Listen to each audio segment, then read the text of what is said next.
Popcorn World.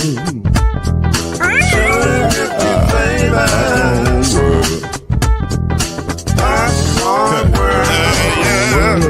Yeah.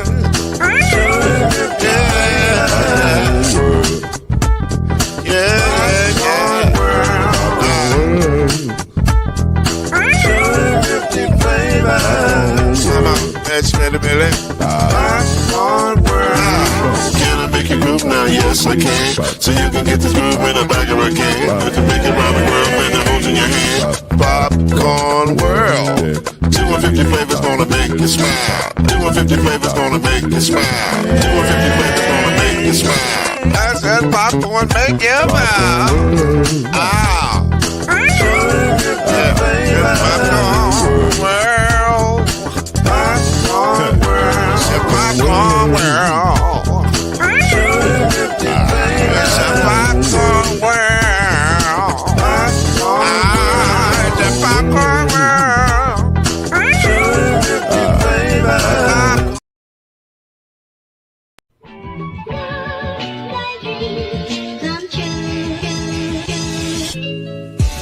Now it's time for Believe in the ACC with our starting lineup. From Florida State, number 17, Charlie Ward. From Morehead State University, number 50, Lloyd Stan. And from Murray State University, number 2, Kendrick Haskett. Get ready for the best sports show about the ACC in all the land. Believe in the ACC starts now.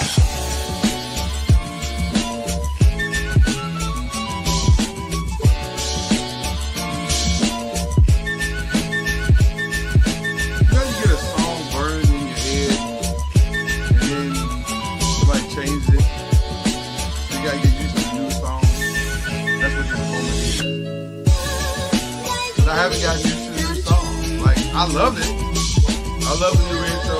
I love the imagery of the new intro. But it's taking me some time to get used to it. I'm not gonna lie to you. The whistle part sticks in my head, dude. What do you say? What do you say, Kendrick? The whistle part in the song sticks in my head, dude. Right. It's catchy. It's catchy. It's very catchy. But it's like my dreams come true. Listen. It's also motivational. I like it. This is Believe in the ACC. That's Charlie Ward over there. Shocked and appalled at Kentucky high school sports, but we'll talk about that another day. We did have a tournament with a shot clock in it, though, Charlie. See, that's great. So it's good and bad. It's ebbs and flows, Charlie. It's ebbs and flows. And that's the great Kendrick Haskins down there of Lloyd Spence. We're having a great time already. It's cold, though. It is freezing here. It's disrespectful outside. It is. I'm not even going to lie to you. It's cold. It's a whole 15 degrees here. Oh, wow. And I think they said it feels like 10 or 5. Oh, I'm sorry. The temperature has dropped. It is now 12. Oh. Here so it's 12 degrees. Here it is a balmy, waiting on my app to come up. It's so cold my app's froze.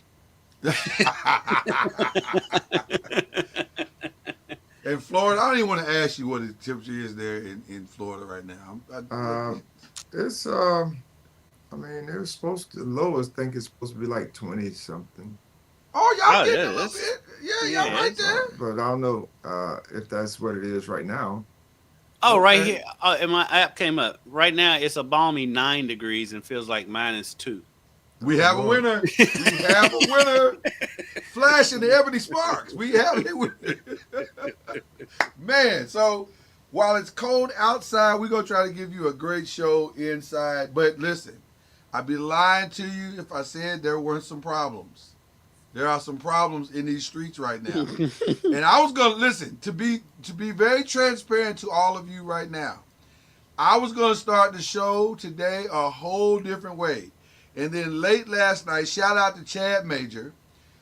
He sent me this clip, which I guess is post game from I guess St. John's played last night, and this is from their post game. And this is the great Rick Pitino speaking at the press conference last night. I hope you guys can hear this. If not, I will translate because the audio is, it is what it is. But let's just listen in together and react, shall we? And by the way, shout out to Matt Barnes who reposted this from the press conference.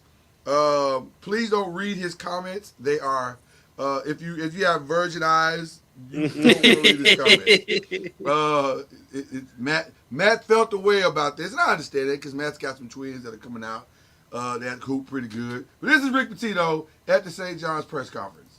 With the success that you guys are having now, looking towards next year, the impact that the team is having on New York basketball and just high school recruiting in general. Well, we're not recruiting any high school basketball players. Not this year. We've already recruited Ruben, Lefty. Come on, we're building from that. This year, we're not even looking at a high school basketball player because we're losing Davon, Kadari, and Aaron. You can't replace them with high school kids.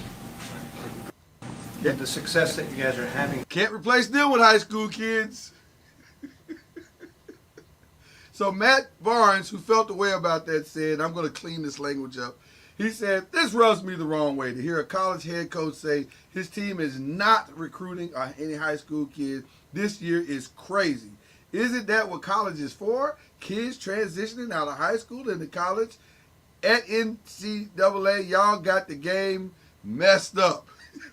All you 24, 25, and 26-year-old grown men, go get a real job and let the kids come out of high school and get a chance to play college sports. Y'all had your chance. This day was coming. Yeah. We have arrived, gentlemen. We have arrived. Charlie Ward, as someone who will be directly affected by the comments made by Rick Pitino, I'd love to hear your thoughts. Well, I mean, he's one coach. However, that is and every school is different. And so the reason if you frame it or think about his comments, the guys that he talked about probably are seniors that are leaving. Yeah. And they're probably productive. And what he's saying is, I mean, you can't, if you want to continue to build upon what you started this year, he's not going to go and replace those three guys with high school players because they may not be ready. I mean, unless he's getting like a top tier player that can come in and be a piece. It can't be one of the main people, but be a piece unless they have like those type of skills to make that happen. Mm-hmm. So I understand what he's saying, and like I said, every college is different. We had a school visit yesterday for practice, and they have a certain amount of high school kids that they're bringing in, this year because they were able to, effectively have some success with transfers and what have you. So, it's a different model, and it gives coaches, options. And every school is not going to be St. John's, to have to replace those type of players, and they're going. I mean, they're not going to do it with high school kids. They go do it with transfers that could potentially help them continue. And the next year, they'll probably bring in some high school kids because they're going to need that pipeline to be able to continue to develop kids.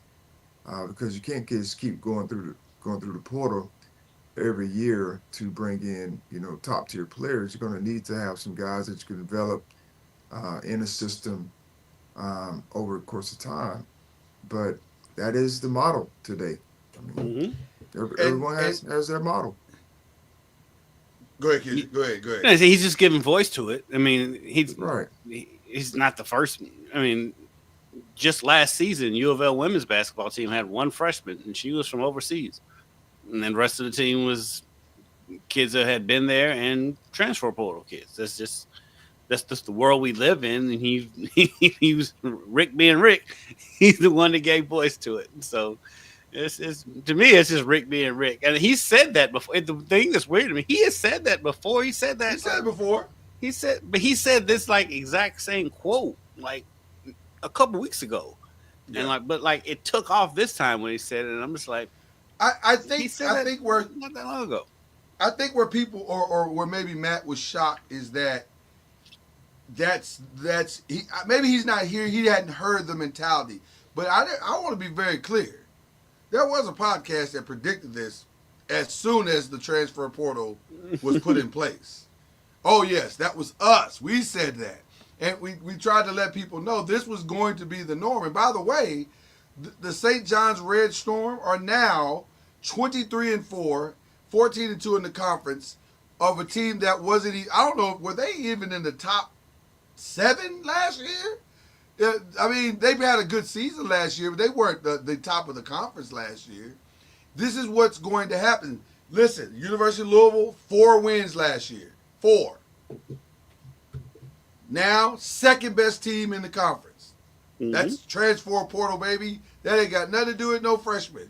If you are going to make immediate impact in your conference or immediate impact with your team and turn your situation around, or you're trying to save your job, which a lot of coaches are doing year in and year out, I'm sorry, but you're not going to the farmer's market to get fresh groceries. You're going to the regular grocery store to shop and get everything you need, because you may need more than just fresh vegetables. You may need some frozen vegetables, and you may need some ketchup and all kinds of condiments. Everything you need or you think you need is in the transfer portal. And that's the mentality of these modern coaches that are going on right now. And I'm not sure they're wrong. If I'm being honest, not sure they're wrong. I live and cover 2 teams, fairly popular. You may have heard of them. That built their whole roster on the transfer portal because they had a coaching change. Both coaching changes came relatively late with UK and on U of L. And their whole rosters are built with transfer portal kids. Yeah. University of Louisville has 1 freshman, Kenai Ruths. And Kentucky has... It's working. And it's working. And Kenai is probably going to be out of here after the second year because he's really good. and the University of Kentucky has 2 kids, 2 freshmen that are Kentucky born and raised, and just happen to be the number 1 and number 2 leading scorers all time in Kentucky high school basketball. But the rest of the team is transfer portal kids. That's the world we live in. And and Lloyd, like you said, we talked about this when the transfer portal first got to where it is now. It's like these high school kids, if you're not the upper echelon of the high school recruits, you're probably going to a Murray State or saying a mid-major first and then transfer to. I was just going to say, stay there for a second, kids, because that's what the reality now is. Your new path to a Division I, if you are not and this is going to sound condescending when I say this, and I don't mean it to, but it's probably the reality. Unless you are a Nike or Adidas stated 4 or 5 star, meaning that you have the backing of a major shoe company because of the AAU system you played in. Let's just pull back the curtain for everybody for a second. Then your route is probably low to mid major, success there, transfer portal, then D1, then higher D1, Power 5 D1.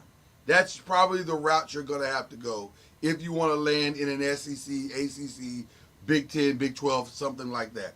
If you're not one of those guys, I know a young lady right now, talent-wise, she is a D1 player. She's a Power 5 D1 player, but she didn't play on the AAU team that was Nike based or Adidas based or anything like that. So she's playing at what's the name of the University of, I think it's the Incarnate Word, I think is the name of the school. Incarnate Word, yeah. Yeah. Texas. And she's dominating. Yeah, and she's dominating. As she would because of her talent. So she may be a one and done at that school. Someone's probably going to make her an offer at the end of this year and say, "Girl, you too good to be down at the Incarnate Word. Why don't you come on up here to Houston? Why don't you come to TCU? Why don't you come to?" That's how the game is going to be played now. And here's some money. Here's some money. We'll pay for you to come. That's how the game's going to be played. That's the game now. And I don't. You know what? I honestly, the old school in me feels a way about that, because it just I don't love that. But what else? What can you do about it? Because there's no governing body that can regulate it, or at least they don't, or they won't. And that's why you're seeing kids playing at 4 schools in 4 years and all that stuff. That's where this is birthed from. Charlie, I want to ask you a kid this question. Because I tongue in cheek, I said what I said, but there's some reality to it as well. How much of this is just great marketing and the NCAA understanding that part of it, marketing and promotion of it? And because the more we have these conversations on podcasts like this or on ESPN or on Fox, FS1 or whatever, that's just a free marketing that they don't have to pay for. And so is the chaos part of the strategy? So it's kind of like having the trade deadline Super Bowl week. Is the chaos part of the strategy of marketing college basketball or college football because it's good for business? I don't know if it's. I don't think they thought of it that way. I may be giving them way too much credit because they're not normally that. Yeah, normally that smart. Because right. the people do love the transaction, but the NCAA, I'm not going to give them that much credit to figure that part out. They came up with it, right? Yeah. I just think it was a give in to let's say give in, but it was a way to free students or give students more options to be able to control their destiny. And it just happened to be in the same time as getting paid, which it went cold turkey in a sense. And that's how it got out of hand with no rules and regulations around it. And now it's to where it is. So we talked about this when it first happened. And so I just think when we talk about respect, a lot of people think respect should be given to them, which is cool, but we also have to respect ourselves.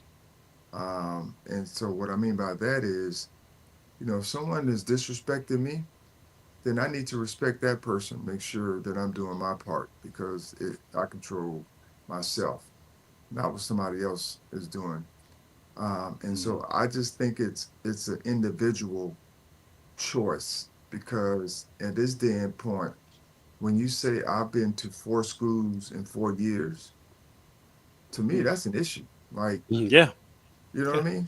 And so you have to start thinking about, how can I develop some habits, some character, some characteristics around what I want long term. And if you're allowing people to tell you that you're better off somewhere else over here, I can get you more money there, then you know that's the way it's going to be until you mature. And then you're going to be like that guy or lady who's always moving, Mhm. trying to find the next best thing. And it doesn't stop just in college. It becomes a habit. Yeah, because in each of those situations, at some point you have to realize the common denominator in everything not working out is you. Right. Yeah. And so when do you look inward and figure out that maybe I'm not getting the time that I deserve because of something I'm doing or not doing? And a lot of these kids, because here in high school you see kids transferring all the time, and Right. it's just Really? like, Wow. how can you how can you develop if you're constantly moving, constantly changing, constantly getting different coaches? It's different if the coaches are moving and changing. You're getting a different coach all the time, but that doesn't happen at the high school level. But we Right. see it at the high school level, and so at some point you got to realize that, you know, one of these coaches has to be right if you're moving all the time and you're the But to common me, denominator in all of this. but to me, that's still an issue as well. I mean, we got coaches on the move, whether it's them doing it themselves, or administration moving on from a coach. And so, I mean, this kind of activity didn't happen uh, 10 years ago. I just go that far back. I mean, Hmm. further than 10, Yeah. it was like if a coach got fired after 3 years, he had to be really bad. Yeah. Right. You know what I Yeah. mean? Like Yeah. they kept coaches around, and gave them time to kind of. But now it's become such a money grab, such a money game, I should say, business, that people are getting rid of good people because of it. Hmm. And I mean, some probably aren't doing well, and they need to move and get a different voice or whatever in there. I understand all that, but if you don't give people time to work or do anything, I mean, it's hard. But But to your point, Charlie, you're 1,000% correct in that when the finances change, the expectations dramatically change. So imagine a world now where you just spent $20 million on a team, and you're walking the fine line between national championship and being fired, because that's where Ryan Day was just a couple of months ago. He was as likely to win the national championship as he was to not be retained because he can't beat Michigan. That's how close he was to looking for a new job. It's that crazy, but it all stemmed from spending $20 million on the roster. So it's kind of crazy that this is where we are, but this is where we are, and there seems to be no end in sight, no for the foreseeable future, and here's the other part. Here's the other part that kind of makes it both good and bad. You have a player like Cam Ward, who played on, is it 3 different teams or 4 different teams? It's at I least think it's 3. three. I think it's Right, right. So by the time he got to his third team, he kind of got it right. And I don't know if that was because he matured or because he was in the right system, but it's going to work out because he's a top draft pick now. That's the mentality of every kid when we know that's not true. right, Kid, 9 times out of 10, it's your fault. It's 100% your fault. But when you see what Cam Ward did, it looks like it might have been everybody else's fault, which feeds into this false narrative that a lot of kids come out having, thinking that if I just transfer, I'll get into a better situation, and and the same thing for last year's success story in Jaden Daniels. Didn't work out with Herm Edwards, Arizona State. I transferred to LSU. I'm the second pick in the draft. But in some situations it does. With Cam Ward, so it is Yeah. different because he went to Miami to get more exposure. No, I And- agree.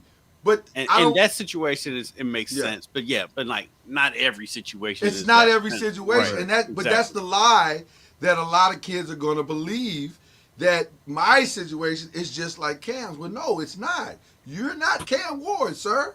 You're, like, you're just not. And your numbers, for every Cam Ward, there's a DJ Uiagalelei.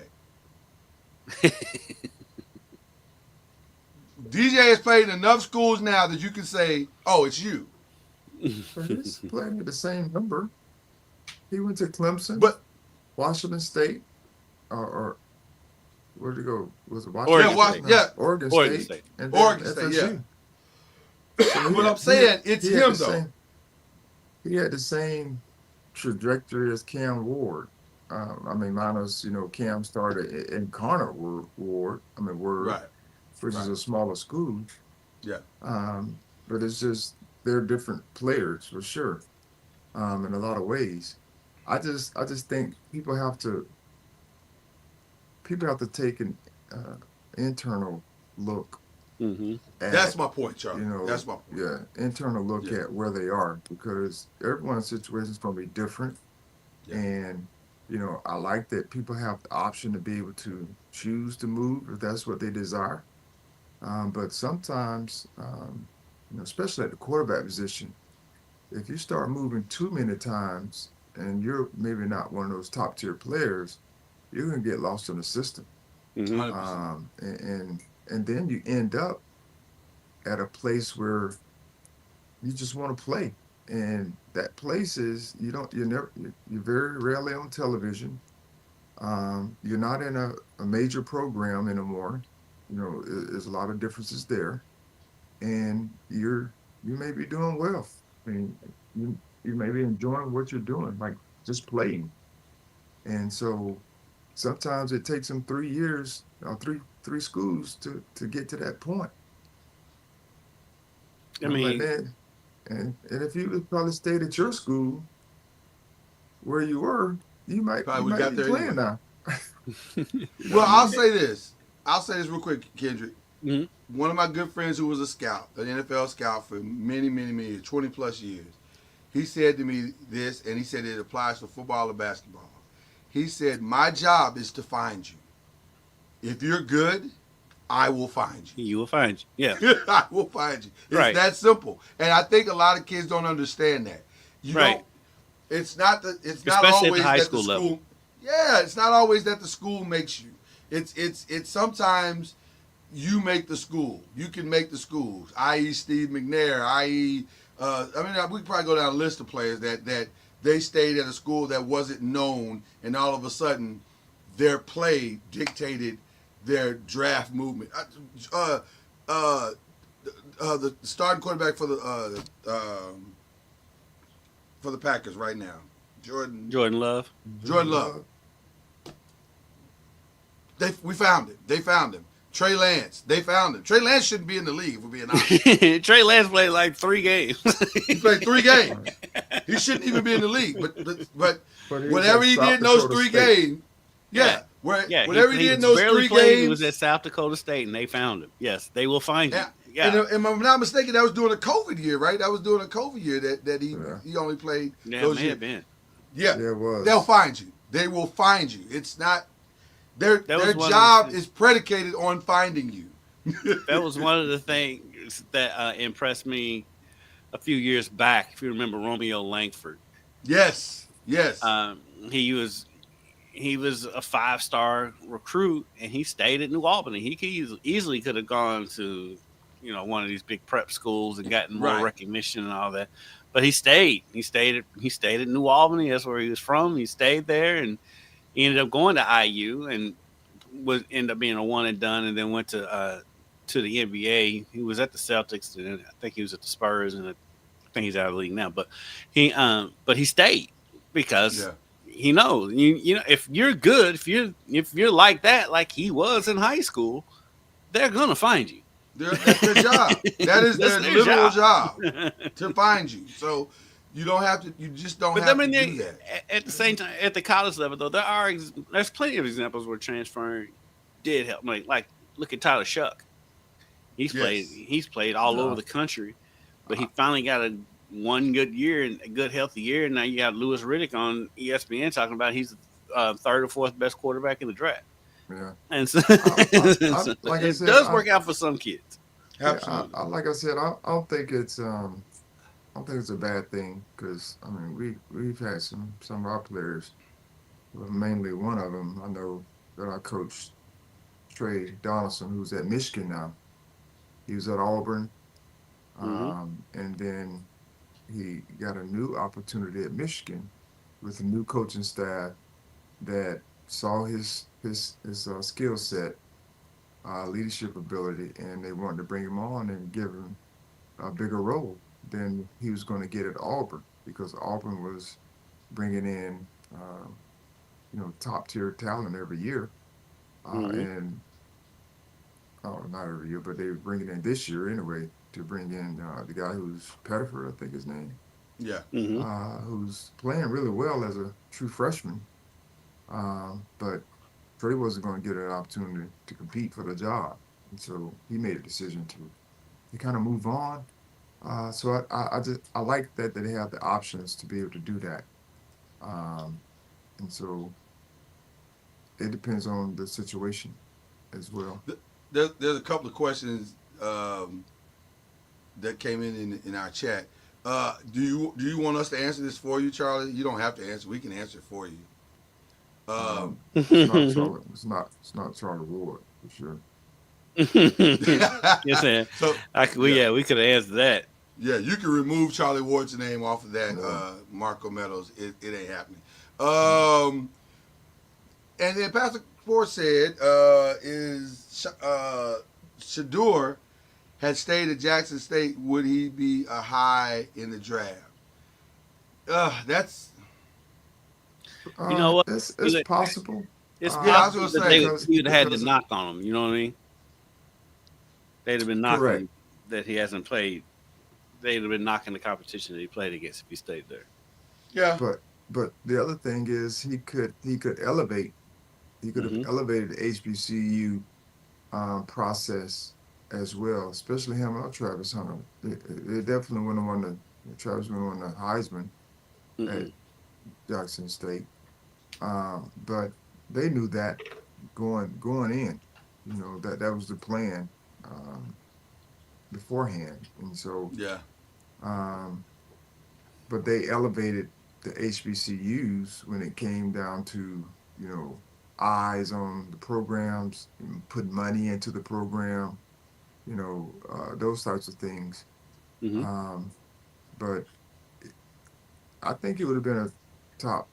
I don't know about the top, but he would have been in a draft. But like I said, he would have had that knock on. He hadn't played against tough competition, which that's debatable in some form or fashion. Because if you haven't played in HBCU, how do you know if it's tough or not? Right. just because just because they're not your top tier. At one point, that's where all the athletes were going, or they were. yeah, They yeah. played It in worked out for Steve NFL, McNair. right? So I'm Worked just out for saying, a like lot of people. Yeah, Jerry yeah, Rice, yeah. Walter There's Walter Payton. just Payton, Michael Strahan. there's a Yeah, lot of talent there. It's just it it's just worked out. not advertised. Right. I don't know.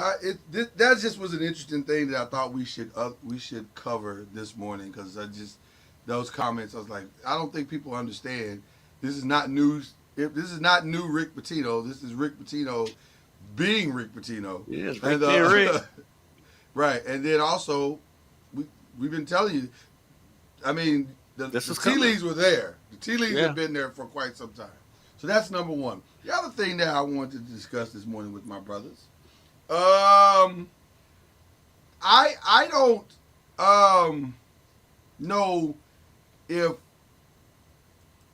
the ACC is doing itself any favors on both the men and women's side as it relates to their top team, because their top teams are beating the other teams so bad that it's making it hard for the fringe teams to crack the code of bracketology right now. Right. I.e., if we start on the women's side, the number one team in the nation, Notre Dame. The big game Monday night was supposed to be Notre Dame and Duke, and that was supposed to be one of those type of games where here's Duke, one of the top teams in the ACC, and they got they have the top rated defense in the ACC. They're coming in flying high. They're ready to take down the big bad Notre Dame. Well, not only did they not take down the big bad Notre Dame, but the game was very anticlimactic. It was a dominant performance. And so when you have that, and by the way, the same can be said about on the men's side, because Duke and Louisville, and dare I say Clemson, I would say Clemson, they've kind of just they've made it really tough on the SMUs, on the North Carolinas, on the anybody below Wake, the Pittsburgh, anybody Wake Forest and down. It has just been wildly uncomfortable playing Duke, Louisville, and Clemson. And so I don't know what you're supposed to do. Like, what do you do, Charlie, when you're trying to crack the NCAA code and you can't get a quality win in your conference? Who you referring to? The team that's at the bottom or the team that's at the top? The fringe teams, like, but you know what, Kendrick, he makes a great point. Yeah, he does make a great point. Yeah, I didn't think about that. I thought you was talking about the French team, but after I thought about what he said, yeah, it's like it's harder for the top teams too to move up on the line, because you're blowing teams out in your conference, and it actually hurts you. Yeah. So my thought process is,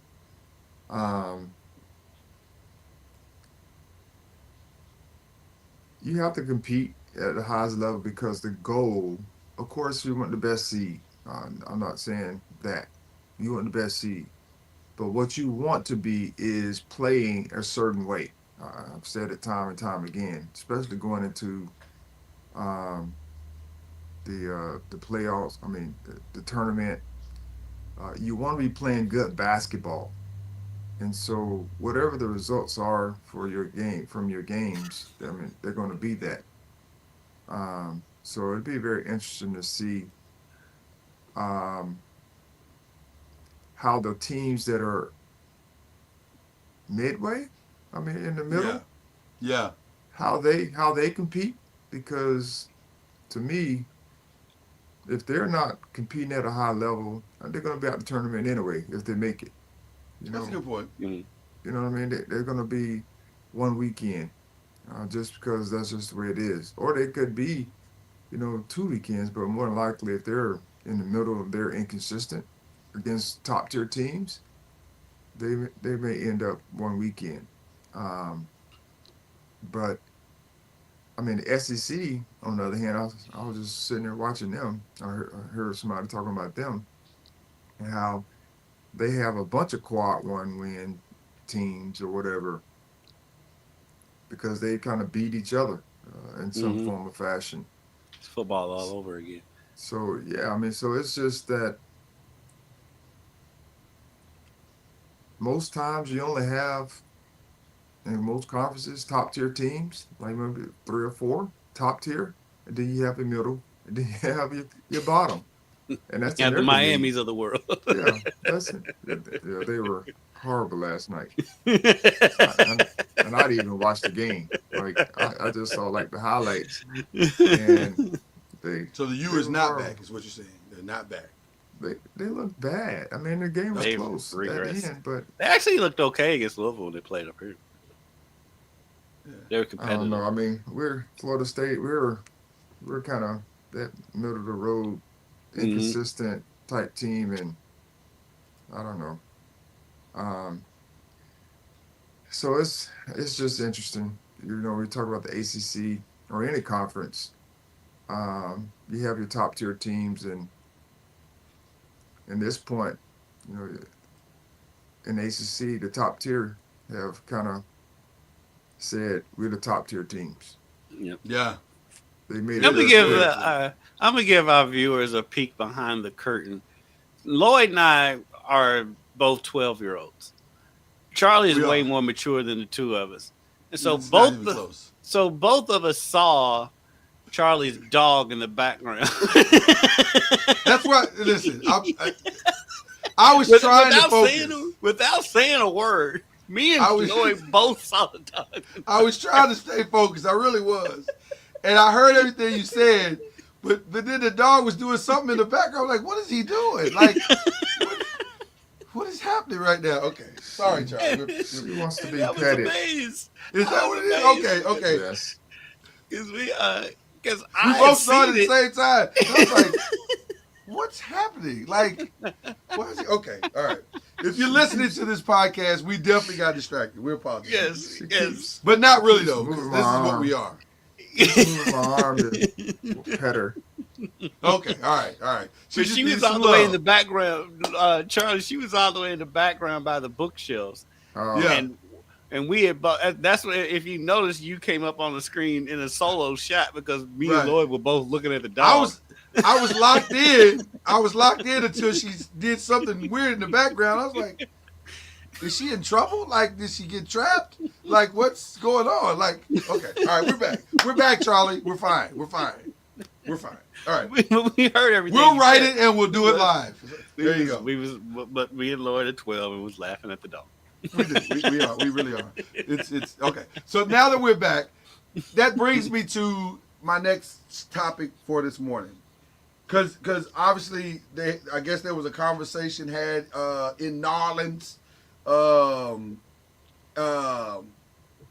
joint meeting, I guess, with the athletic directors of the SEC and the Big Ten, who are feeling away about the 12-team college football playoff, and they want it changed already. It's been there 5 minutes, and they're already want change.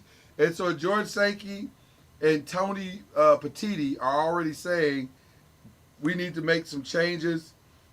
And Sankey is on record being quoted as saying, I'm prepared to vote for seating change, but it has to be unanimous. And I guess they want... Shocking that the SEC wants changes after this. I know the SEC is so amenable to things. I don't know if they want. What do they want? Do they want it to be? It's almost like they want 4 SEC teams to take the top 4 spots, and then everybody else just good luck. Pretty much. Is that what they want, or 2 SEC teams and 2 Big Ten, and then everybody else good luck? They want more SEC and Big Ten teams in it, and that's the problem you run into when you have 2 mega conferences like that. They want everything. They're greedy, and they want everything. They don't want to earn it. They want it. They just want it. Hey, we're the best conference. Well, why are you the best conference? Because when you play other conferences, you don't win a lot of the times, and so.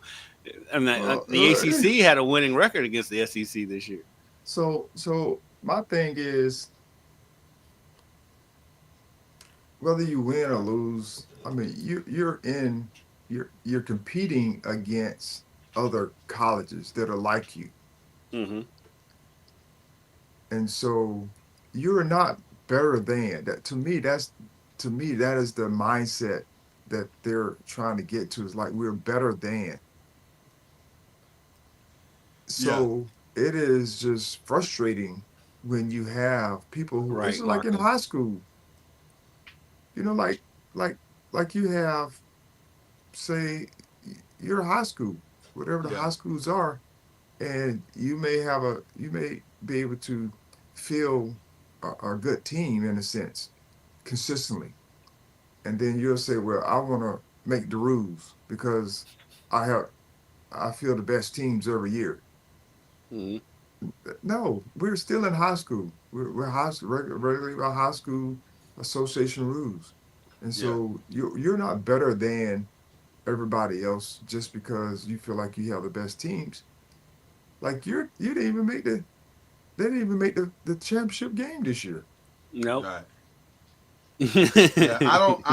But and they don't want with to be the, left out. That's basically what happened. The SEC doesn't want to be left out again, so they want to. well, and to stack that the point field. you guys are making, they're saying they want at least 14 teams, 4 automatic qualifiers, and 2 guaranteed spots per conference. Well, why would we do? Why would anybody want to do that? Like, so we just go. So So Alabama. the playoffs are going to go all the way to March. Well, let's start with that. Let's start with that. We're They gonna have got to cut some playoffs. games out Yeah, in the regular season. yeah, they got to You shorten. would the have to, regular season. yeah. But then also, Which means the end of essentially rivalry. essentially you're saying Alabama, Auburn, Georgia, whoever, they can lose 2 to 3 games, but if they're the top of the ACC, top of the SEC, they get an automatic qualifier.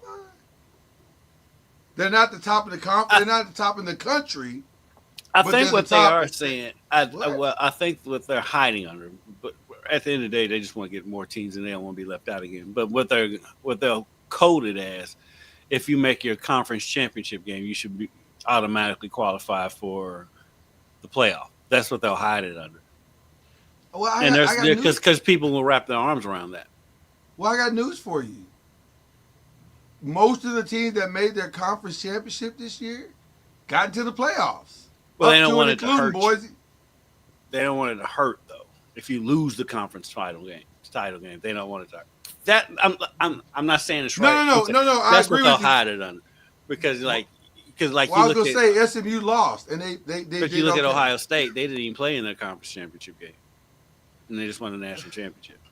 But that's happened That's before, what though. they're trying to guard. I mean, the SEC has done that. They've done that before, like oh yeah, Alabama. oh yeah. So it's happened before. So it's not like I just still think that Isn't is poker supposed to be a game of chance? It's just They it's just just want the to hide wrong. it. It's just They're the going to wrong- hide it under that. That's what they're going to do.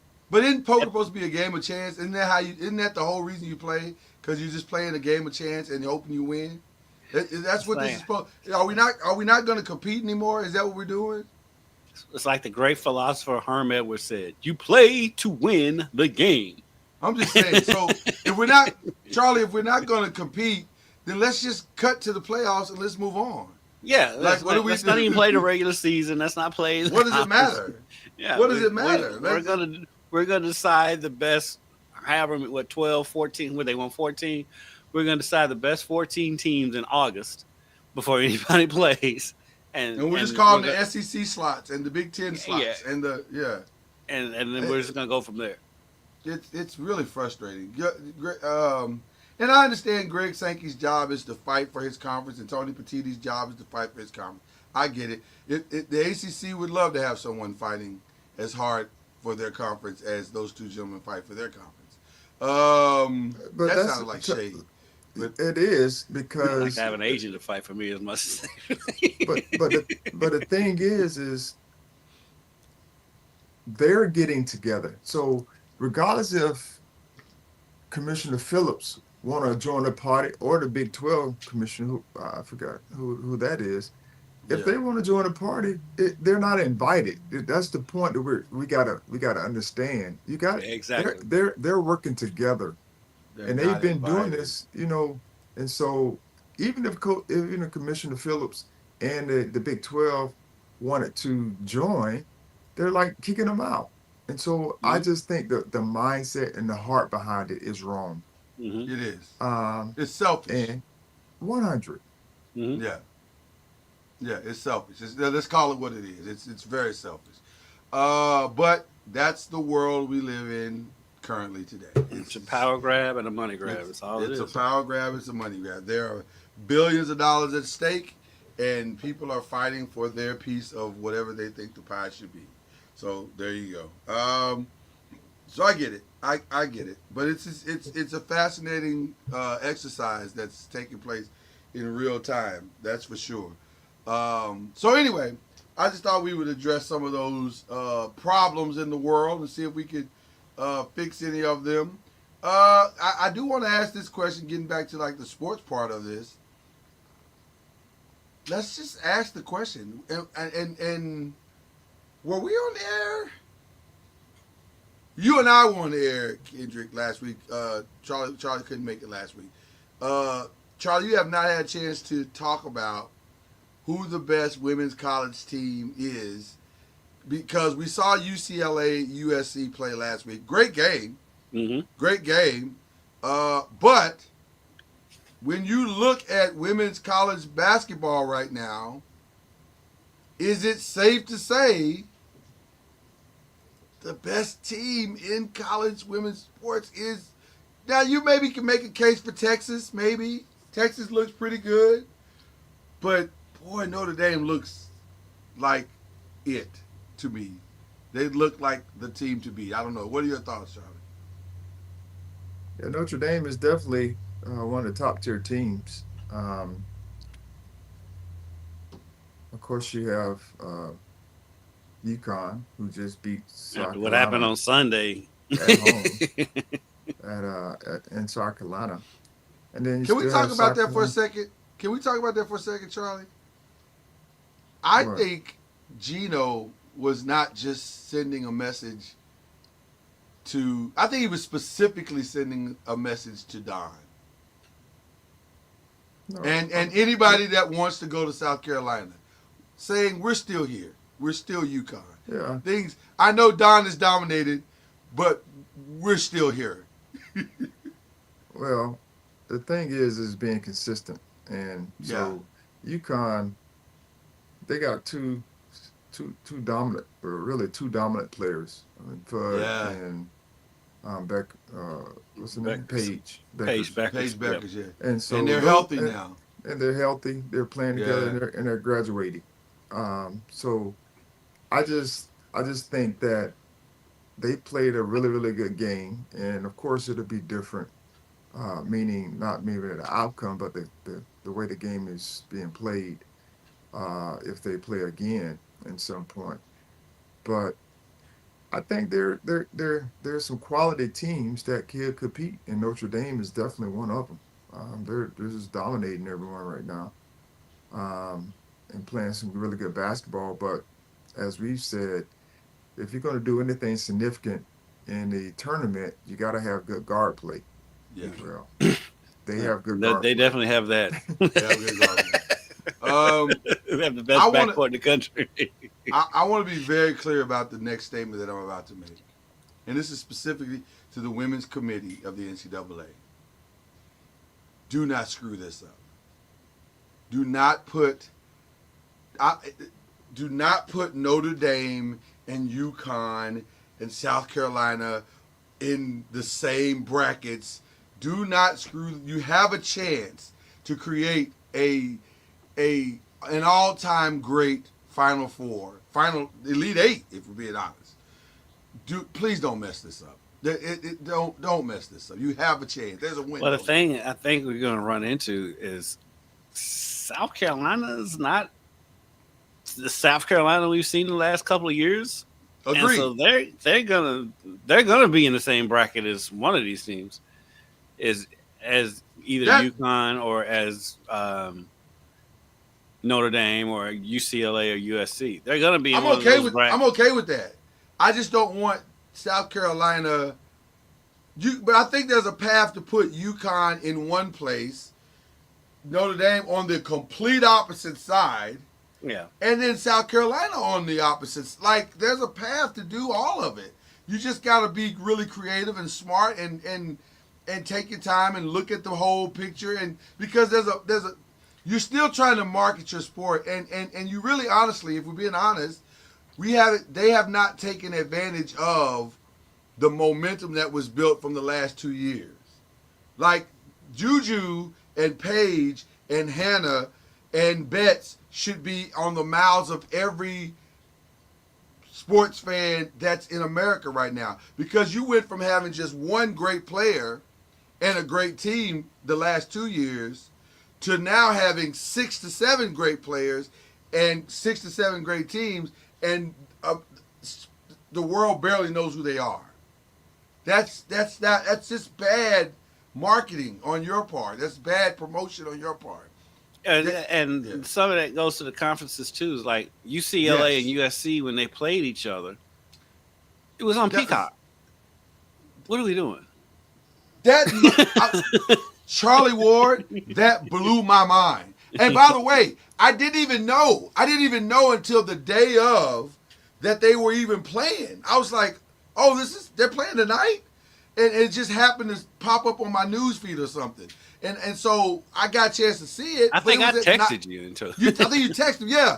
But it was like a 9:00 start time. You're like, what are y'all doing? Like this makes no sense. These are the two best teams, or arguably two of the best teams in the country, and nobody knows they're playing, and they're playing on the most obscure, with all due respect to Peacock and streaming, one of the most obscure streaming services that are out there. See, that's on the Big Ten. That's the Big Ten's problem. That's the Big Ten's fault, because the Big Ten has a contract with Peacock, and so a lot of Big Ten games are on Peacock. But you got to negotiate better than that. Like, that's an NBC my game. My thing is part of the reason why that game is on Peacock is to draw more attention to Peacock, so Peacock can get some more subscribers. I get that part of it. The part that is annoying, was where they dropped the ball, is they didn't promote it. You didn't know. Like you said, you didn't know. And you're as big a women's college basketball fan as anybody. Right. You didn't know that game was that night. The only reason why I happen to know is because I work for an NBC station and I just happened to see it, and a few days before. But they didn't promote it. That should have been, hey, this is going to be on Peacock. They should have been beating that in your after their last game. Whoever USC and UCLA played the game before. Every day before, after that, between that and the time when they played, there should have been promotion that this game is happening on Peacock. But they didn't. And by the way, you can replace the men's game, because USC men and UCLA men, I don't know what they're doing this season. Oh, that game shouldn't even be on cable access. That's all I'm saying. Replace that game that you probably have in regular cable rotation. That's probably on Peacock too, though. Nobody wants to see that game, but I definitely want to see Juju and Betts go at it. That was a phenomenal game. It was a great game. Just because I'm working in TV, I know how this stuff works. Them having it on Peacock is not what bugs me, because that's just what they're doing. Them not promoting it is what bugs me. Like, they didn't promote it at all. Yeah, it all bugged me. I'm not gonna lie to you. Because Peacock is not there yet. It's just not there. You know, the Big Ten has a contract with the Big Ten has a contract with Peacock. That's why I understood where it was coming from. And see, I thought and understood. I could be wrong. I thought the contract was Big Ten was Peacock and NBC. Now, if it's exclusively Peacock, then that's the Big Ten's fault. Should have never signed that deal. I think it is Peacock and NBC. That's my point. That's a Saturday game, midday, for sure. 2:00 in the afternoon on a Saturday. That game's supposed to be played. That's when you put that game on. Or 4:00 in the afternoon. Oh, you put it on Sunday, because Sunday is the de facto women's college basketball day. You can do that now at noon on a Sunday. I'll go for that. But you definitely got to put it on, and you got to. Well, you ain't gonna play a game at noon Eastern time in California. No. It's 9:00 in the morning. But don't you want to get the East Coast crowd? Well, maybe not. Maybe not. Man, you can play that game at like 7. 4, okay, whatever. But you don't do it on Peacock. Listen, right now the most popular thing on Peacock is the Traders, which I love, by the way. And the WWE. And the WWE, and they're holding on to that by a thread, because Netflix is ripping it out of their cold dead hands. So they got some good stuff on Peacock. There is some good stuff, but people don't know that. That's what I'm saying. Well, I mean, it's all about developing but the way you get there is by having marquee matchups on the platform. That's how you get there. So, like I said, that doesn't bother me that it was on there. It bothers me that they didn't promote it. I'd love to know what the number was on Peacock. I can't imagine. I don't know if it was great, because I just don't know how many people even knew the game was going to be there. But I don't know. We'll see. But listen. You got an opportunity. That's my point. You got an opportunity for the, because honestly, once again, it appears that from a star power perspective, the women's game is going to be more star power based. than the men's game. Although Cooper Flag has made a substantial contribution to this year's. Cooper Flag's pretty good at basketball. He's pretty good at the basketball. Yes, he is. He He is pretty good at. has the a future basketball. in the sport. I think. By the way, we haven't talked to you, Charlie. We haven't had a chance to talk to you about this. This is completely off the subject, completely off college basketball as a whole. But I gotta ask because you would have an expertise in this area. What are your thoughts on Dalton Connect being traded, then not being traded, and having to go back and try to finish the season with the team who blatantly and deliberately told him, "You're good, but we need something else, and so we're getting rid of you." I'm sure he's happy because he didn't have to move. So I mean, that's regardless of what people think or feel. I mean, I understand business, but I would be happy that I wouldn't have to move. Just that alone. Just that alone. Yeah. And you don't have to play for Charlotte. Yeah, I mean, so I wouldn't be upset. Okay. Can I also ask you this, Charlie? Because again, you have the expertise. Because this is selfish reason now. Because you saw what happened last night in the Lakers Charlotte game, where they didn't know who was going to take the final shot, and LeBron who's actually had caught fire, but he missed the final shot or whatever twice, and so LeBron did, yeah. And people were like, well, why didn't Luka get a chance? And how do you decide who makes that shot? How hard is it to bring together two guys like? Did the Knicks Two ever go alphas through a similar situation like that where they had two alphas come together like that? And how do you decide? Maybe when Larry, when I was thinking Larry LJ and Patrick came with Patrick. I was thinking Larry and Patrick and Allen being there together. How does that work? We had quality players. It's not so much who takes the last shot as, who has the ball in the hand, who's making the decision. Because taking the last shot, if you're taking a bad shot, not too many people are going to make it. But if that person who has the basketball is making the right play, whether it's him shooting or him creating a shot for somebody else because of who he is, to me, that's the biggest thing. So having the ball in LeBron's hands, most times you're going to get a quality shot, whether it's him taking it or somebody else taking it. And, at this point, you're not going to go to Luka because he just got there.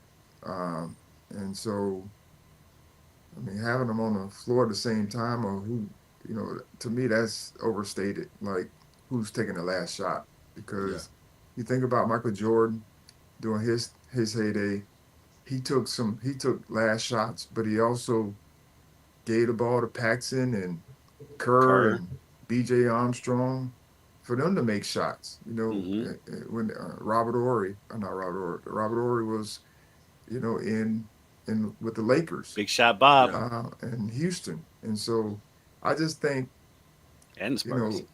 I think you give the ball to the guy who demands, who's going to make the best play and will demand attention. And having two guys, that can do that between Luka and LeBron, you have a choice, and so that's a good problem to have. But I think it's overstated on who takes the last shot. I think who has the ball in their hand makes a big difference than who takes the last shot. Okay. How long does it take for teams coming together like this to gel? Is it going to take the entire 30 games, basically, for this to work? I think I so. mean, it takes time. Like, there's even in a quick fix type of scenario, it's going to take time. Even though you have talent, they still have to work together. They don't know each other, and so so there's going to be some things that have to work out.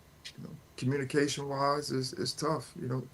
I'll just think about when our football players come back from football season, when they haven't been with us, all preseason, and there's some things that we've done that they don't know about. We have to get them up to speed, and sometimes it takes them longer, takes them an entire season just to get up to speed on what we're doing. And so this is no different. Even though they're professionals, just some of the nuances and different things that you have to learn about your teammates on the court, off the court. It takes time to do that. All right. I think I love how whatchamacallit, the guy on ESPN, the bigger guy that's been covering LeBron since high school. Oh, Wimby. Not Wimby. Windhorst. Windhorst, yeah. He's been the one voice of reason that's been basically saying what Charlie just said, when Lloyd, when you and I have been saying too, is that you got to give that time and like put expectations of the Lakers getting to the finals this year is unfair to everyone involved. I mean, yeah, just because what it looks like on paper doesn't mean that's how things are going to play out. I mean, you've got to gel.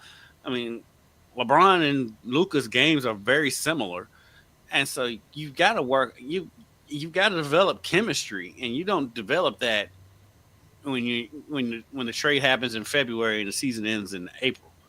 So No. Next year you can put the expectations on, but like for this year, I don't think that you can't set the expectations too high for this team.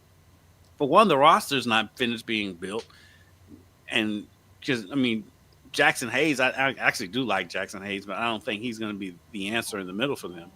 No. You've got to develop chemistry. You got to develop. Okay, you got to look at it, see what it looks like, and then figure out the pieces you need to put around it.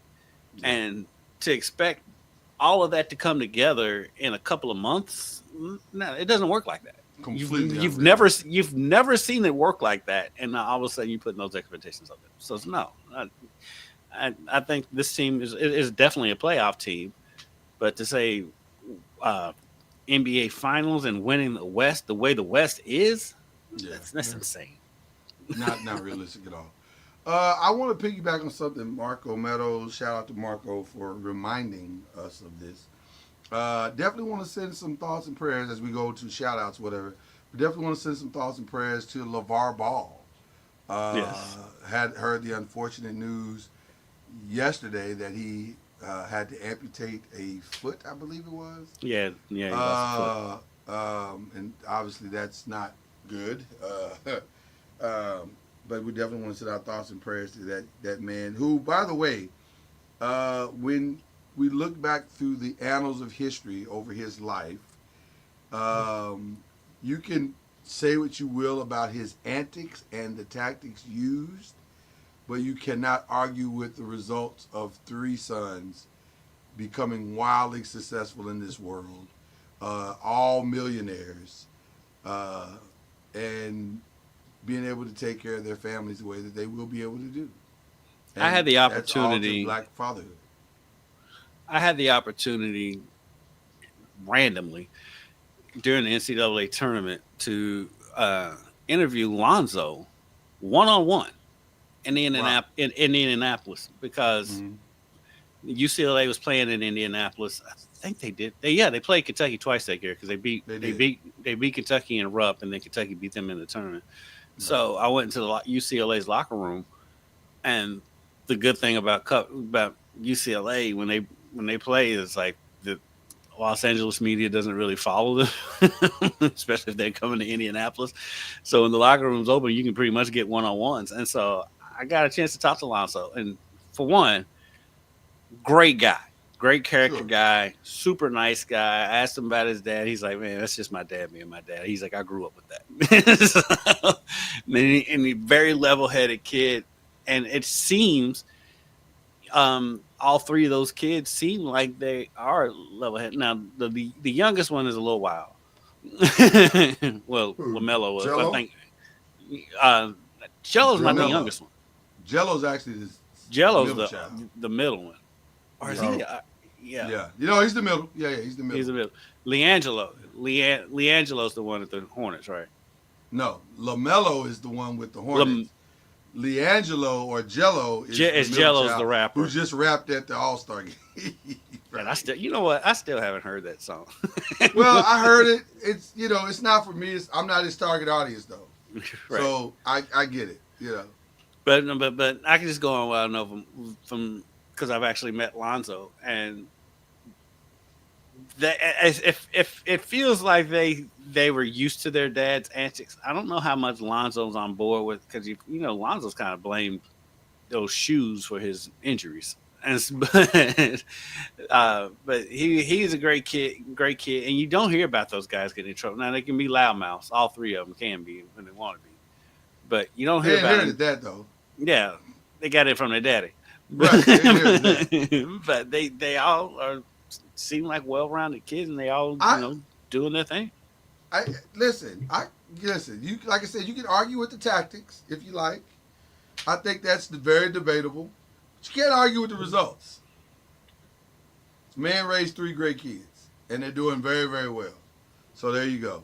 Take that for whatever it's worth. But yeah, prayers up for LeVar Ball for sure. And then I want to start the shout outs today as a collective. I want to send a special shout out to Brandon Ayuk. And you saying, why Brandon Ayuk? Brandon Ayuk was pulled over the other day. Charlie, you'll appreciate this. Brandon Ayuk was pulled over the other day after buying a brand new Jeep. Oh yeah, I did see that. Jeep that had 53 miles on it. He drove literally 2 just miles drove it off the lot. Drove 2 miles away from the lot and was pulled over by the police and was told, and I quote, "I pulled you over because this Jeep doesn't have registration. And you have a history of driving cars with no registration, because we pulled you over before for not having registration." To which Brandon Ayuk said, "You're right, you have. Because both times, including now that you pulled me over after buying a brand new car." But to Brandon Ayuk's credit, he didn't Tyreek Hill the situation. He didn't big dog the guy. He handled it well. And came out all right. So I shout out Brandon Ayuk for handling it the right way. That's why I listen. And now we're going to give a very specific, even though our listening audience is very diverse, we're going to give a very specific message there. Black men, you've got to handle these things the right way. You have to. Yeah. Handle it the right way and then fight it later if you want to. But in the moment, get home. Just get home. Yeah, comply and go home. And then we'll deal with the rest of it later. But shout out to Brandon Ayuk. I had to give that shout out. So there you go. Yeah, that's wild. I mean, he made it 2 miles, Charlie. 2 miles from the dealership and was pulled over.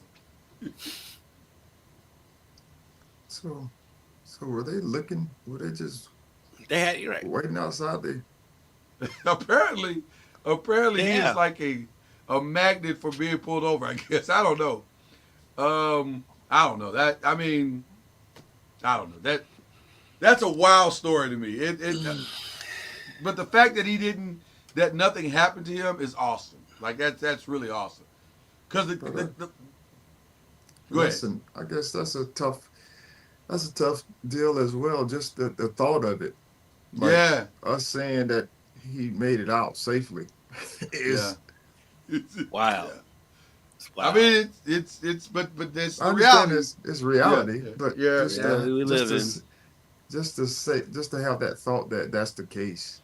Yeah, no, you're right, Charlie. You're 1,000% correct on that. The world we live in. 2 miles from the dealership. 2 miles. You said, 2 miles. Sir, I mean, like Charlie said. I mean, the cop had to be sitting basically outside the lot. Unless the But man was waiting. driving, 2 miles. unless he was driving really, really fast too. Mhm. Yeah, How fast I could he don't been know. going in 2 miles?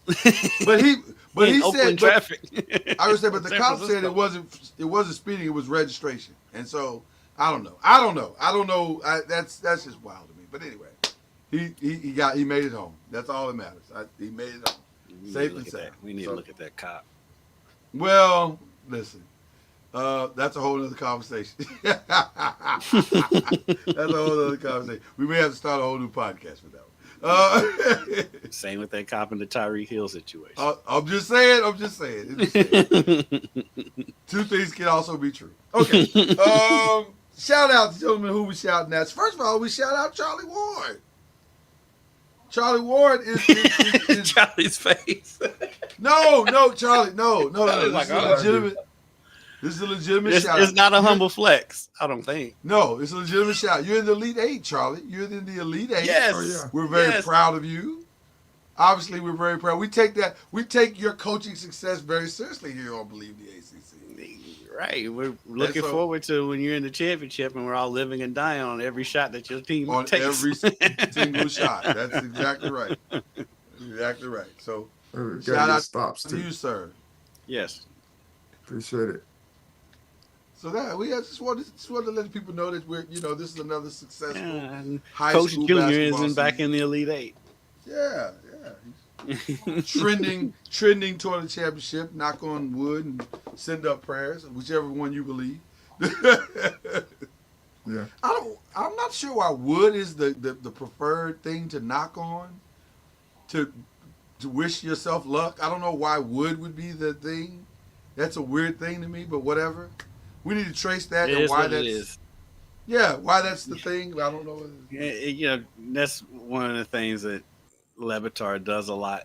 He brings his show to a screeching halt, trying to figure out the origins of sayings and stuff. That is one that I would love to know why wood of all things wood. Why not concrete or glass or I don't know. That's weird. Maybe Okay, because at the time wood was what was around. Concrete wasn't exactly around. concrete. It may be that old. That saying is that old. Concrete. What is that? I don't even know what that is. Okay. All right. Who you shouting out, Charlie? Who you shouting out, Kendrick?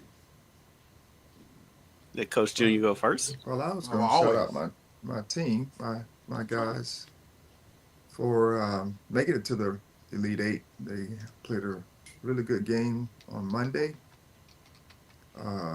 in a hostile environment against an undefeated team. And so it was a very good game for us. And so shout out to those guys for executing and playing at a high level. And we'll have to do it again tonight. And the coaching staff for their tireless work in developing and getting guys ready for the game as well. So have a very good staff. Grateful for that and the support. Okay. All right. Well, there you go. I got Kendrick. a couple of shout outs. Shout out to my Murray State Racers, even though they're struggling this season. But I am going up to Indianapolis tonight to see another Murray State alum, John Morant, and the Memphis Grizzlies play the Indiana Pacers tonight. So I'm excited about that. So shout out to the Grizzlies and my Racers. Also shout out to friend of the show, Scotty Davenport. Yes. It's been a struggle this season. They had lost 17 straight games, but on Tuesday night, they snapped that 17-game losing streak by obliterating a former rival of my Murray State Racers, Austin P. Charlie, the score at halftime was 51-19. and they Austin and- P. I know the coach there. Yeah, I he was need dressed he was oddly dressed in fatigues for that game, but that's neither here nor there. I need to check in on him. He might be on a watch. It's not good. It's not going well. Because like Austin P came in like on a 3-game win streak, I think. But yeah, Bellarmine obliterated them from the opening tap, which was surprising. and throw in that Bellarmine was down 2 starters in that game, and one starter, Kenyon Gooden, who's from the area, he hadn't missed a shot in 2 games. He was 9 for 9 in his last 2 games combined in his last 2 games, and he was out. And then their leading scorer from last season, Ben Johnson, he was out too. So both of those guys are out, and they go in there and they just blow out Austin Peay. So shout out to Scotty and the Bellarmine Knights. They play Eastern Kentucky tonight. So good luck to them, and big shout out to Scotty, because Scotty, as you all well know, is one of the nicer people you'll ever meet. He is. Hey, Sure. could you ask Scotty to give my point guard some look, man? I've tried to reach out to Coach Scotty, and Coach Scotty put me on red. Maybe because they lost 17 games in a row. They lost 17 games in a row. He has some bigger fish to fry. He's trying to get it squared away. Yeah, he's trying to turn it around. Now I understand why he hadn't hit me back. Yeah, they lost 17 straight games, and they've had a slew of injuries the last 2 years. Speaking of having some challenges, and I gave this shout out yesterday on Press and Pros, but I definitely want to give it again because I think it's as many times as I can give it. I think I should. Shout out to Doug Gottlieb, who is getting everything that he so richly deserves in this season. Never has there been an individual who I think has been more unmeritedly critical of coaches and players for an unjustifiable belief in himself. And now that he's getting a chance to, quote unquote, prove that he can do it, he is proving that he cannot with a glorious 3-24 record. So I appreciate that. I appreciate when a guy who has spent his career, has built his entire career openly really mocking teams and coaches, telling them that, I can't believe this guy does this, or this coach does that, or this, that, and the other, or this Louisville team is the number 1 seed. I mean, you pick one of the many, many times Doug Gottlieb has smeared the names of far more successful and far more elite coaches or whatever.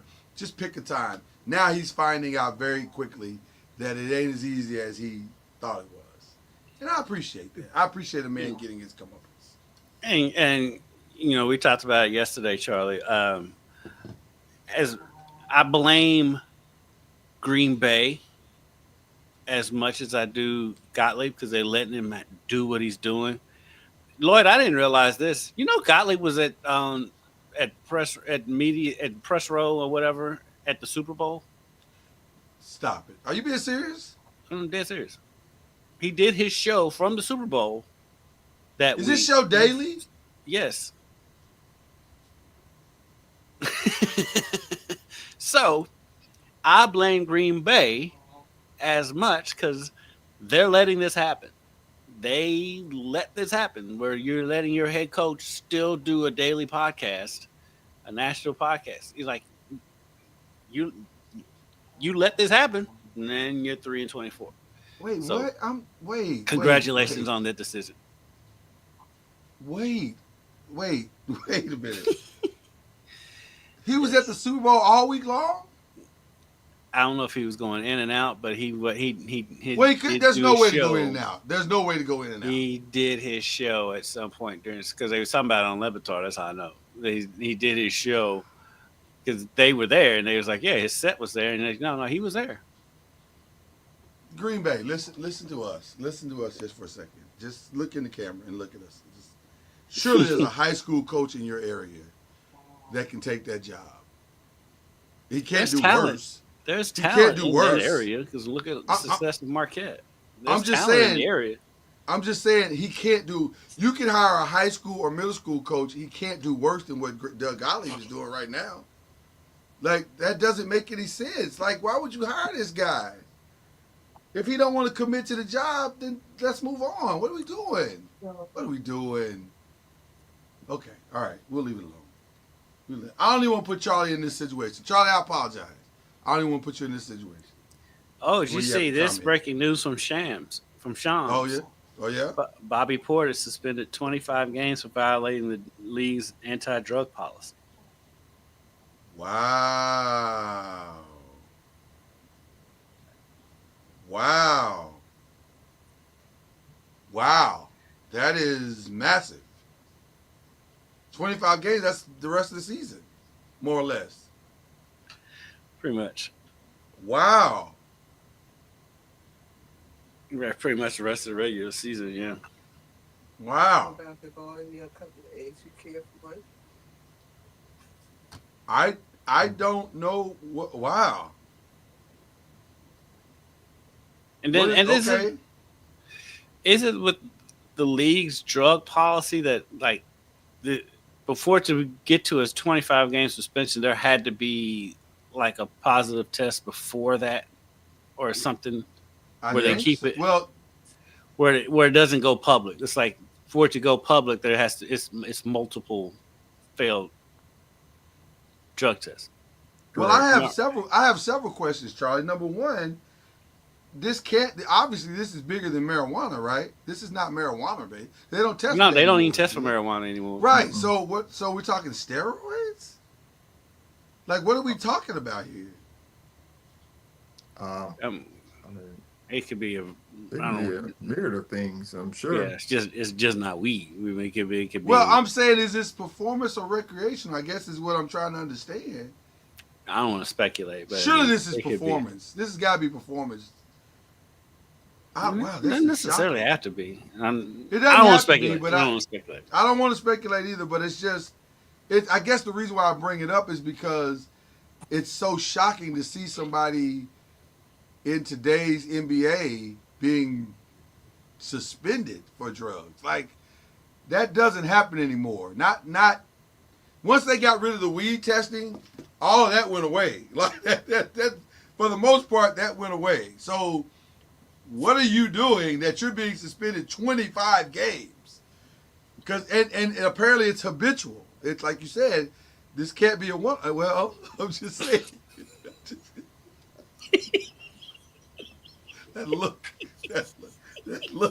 the look on Kendrick's face just now. That was classic right there, brother. Hey. Okay, you know what? To be continued on this story. We'll leave it alone. Wow, what a breaking news story. Okay, well, good luck, Bucks, because this is a big story. This is massive. That's a big blow to their playoff. That's hopes, a 'cause they're- massive blow to their any playoff chances that they may have. So, okay, guys, we appreciate you. We'll be back next week to do it all over again with the great Charlie Ward, with the great Kendrick Haskins. I'm Lloyd Spence. This is Believe in the ACC. Now I got to think about it before I say it, Kendrick. I got to say it. Goodbye. Goodbye. Goodbye. My dreams come true.